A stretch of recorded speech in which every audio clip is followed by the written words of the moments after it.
Well, welcome back to Horror Vision. This is episode 11, and you just gave me a water.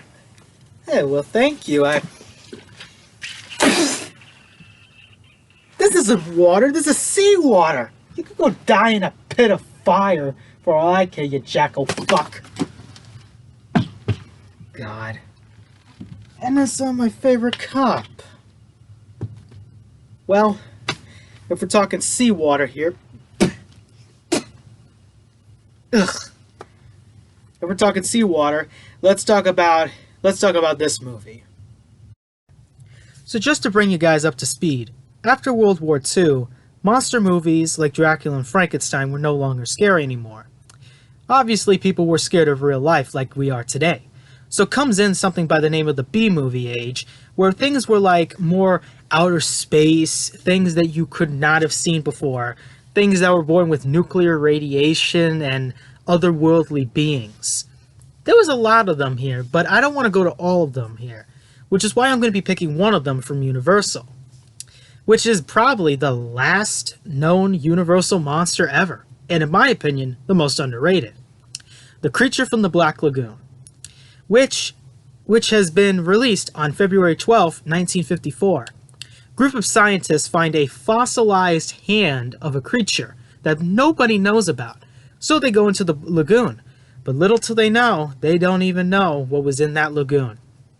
The creature that was on land was pretty much, I forgot his name, but he was the one who played the action scenes of this creature, and even showing how well the costume was made. The costume itself was pretty nice. Even the fact where the creature actually opens and closes its mouth, and even the gills like popping out of it, like popping in and out, like is pretty disturbing.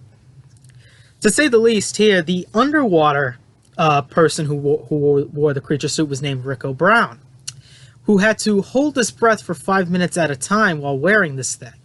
That is pretty much a really... I mean, if they had an Olympic swimmer in like a remake, and please, Universal, remake that, I would really be preferring, like, that would be meaning that the creature scenes would be much longer and probably much more unique, in my opinion. So as far as we know, Julia Adams, who plays Kay Lawrence, is pretty much the creature's, well, love interest. Yeah, his love interest. I guess the creature has a thing with human babes. But even I have become one of the fans of something that is so iconic, and for good reasons. It's about damn time I get some water. And this time it's not seawater.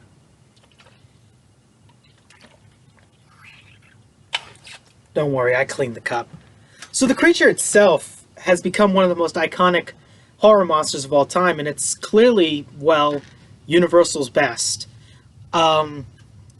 This kind of like also started like the Beauty and the Beast type thing with, like they did with I think Dracula, and then they did it with they did it originally with the Doctor of Cabinet Caligari.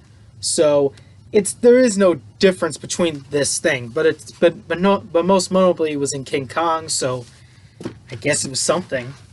But the one thing I enjoyed about this creature is the fact that the suit itself was actually made pretty well.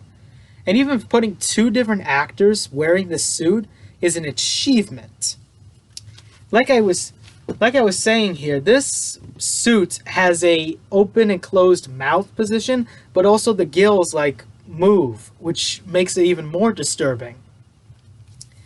I mean, even the creature's feet look like just out of the ordinary, and the gills, like, we all have webbing in our we have webbing in our skins, but his goes further to reach about here. Like, that's not normal, and this creature is not normal. But if I have to nitpick some things about this creature, what is it? Is it an outer space creature, or is it a creature that was born from nuclear radiation during World War II? That's one thing that I think they hadn't explained yet. But I think they explain it. It's just, I couldn't figure it out in this movie. And quite frankly, I wouldn't even want to try. There were actually two remakes, Revenge of the Creature and The Creature Walks Among Us. I think Revenge of the Creature is a little bit better due to the fact that he actually goes out with more civilians and he actually, I think, beats people up. But Creature Walks Among Us, like, really? You had to give him, like, a jacket or something? What is he going to do, speak in the movie? He was also in a short clip with Abbott and Costello, which is Abbott and Costello Meet the Creature from the Black Lagoon. Never seen that one before, because, yes, I've seen The Invisible Man meet Abbott and Costello, as well as Frankenstein, Dracula, and the Wolfman, The Killer Boris Karloff, The Mummy, but I hadn't seen this. What a surprise, right? Pretty much. But even I would say that the creature has a bit more to him, and so does the film with its underwater scenes. They're pretty interesting.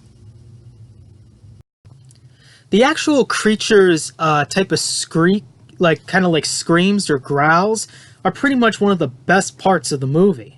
There he is. The movie itself is pretty much a B movie, so it's not really too scary. It's more action-packed than the other Universal monster movies. Not, I would say, more with guns than the Wolfman. We'll say that.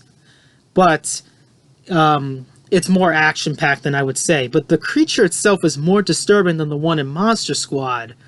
Probably because for the fact that the eyes and there is no teeth on this creature. So literally this thing, literally when it looks like it's trying to French you off the screen, like literally just staring at the screen looking like he wants to pucker his lips straight up to your face, it could give you the chills, and it got me the chills.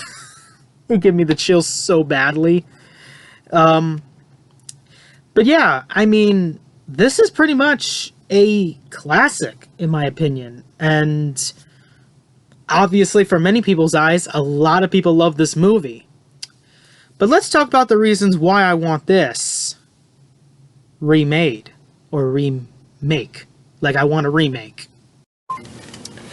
So the reasons why I want a remake, I want a remake of this film is because, well, although the film feels a little bit more modern than it is now that it's both digitally remastered and the voice quality is pretty good, and even the underwater scenes being especially beautiful, I would rather prefer this thing both in color and also with some really, really good effects. And also, if they can actually get an Olympic diver, like anybody from the Olympics that can actually hold their breath long enough while wearing this suit, while performing these types of like action scenes, would be really interesting. Not only interesting, I mean, literally Universal, remake it, because you've remade, I think you've remade The Mummy how many times already? Some other movies have already remade Dracula and Frankenstein, and you guys pretty much didn't want to. Even if you did, I think you did pretty bad at it. This should be remaked. I mean, it had sequels, sure, but I'd rather prefer a remake over this. Now, again, yes, remakes, they're bad, I know. But this could be a remake that Universal could do right. Because I'd never seen a remake of this creature. And not only that, I hadn't seen it, period. I hadn't seen it done so well. And now with 2019, with like new CGI style graphics, as well as like some pretty decent actors and actresses, it's about damn time we finally get a remake of this film. And I definitely want a remake of this film. If we don't get a remake of this film for like either this October or maybe next year's October or maybe during this February, then somehow, some way, Universal's not going to get that type of strength that they had back beforehand when they actually were introduced by these monsters. So now that the B-movie age is already starting to come into effect, we're going to be talking about a 70s horror-like company from Britain. Now, we're going to be talking about them, but I want to put up this type of disclaimer here. And this is just me talking about it here. I have to go through the terms of service for YouTube. So that means I can't show like too much stuff that is pretty much too graphic, but also too how do you put this here? like anything that has something to do with YouTube's like dumbass terms of service, you know, the good parts of this terms of service, not the bad parts, even though the bad parts, like, throw away the good parts of it. I can't put this on my channel because I will get demonetized for this. So I am definitely not going to be putting anything that you would consider good for a film here. I can't put it on there. I don't have the type of equipment to deal with. I don't have all this type of stuff to deal with. I don't know how to deal with it. So you guys are going to have to deal with me on Horror Vision for that. But I am going to be showing something that you're definitely going to be needing on this one, because, oh boy, it's time to see these monsters in their color and blood, and also it's time to nail that together, because we're going to be looking at a 70s classic. We're going to be looking at Hammer, boys. We're going to be looking at Hammer films. But again, the disclaimer, I can't do it. I can't show anything that is crazy in this film, but I am going to talk about it. I can talk about it, I just can't show it. So be on the lookout for that, and oh boy, Horror Vision is finally going in color. Yeah, boys! Oh, and this is what he gets when he flips the bird at me.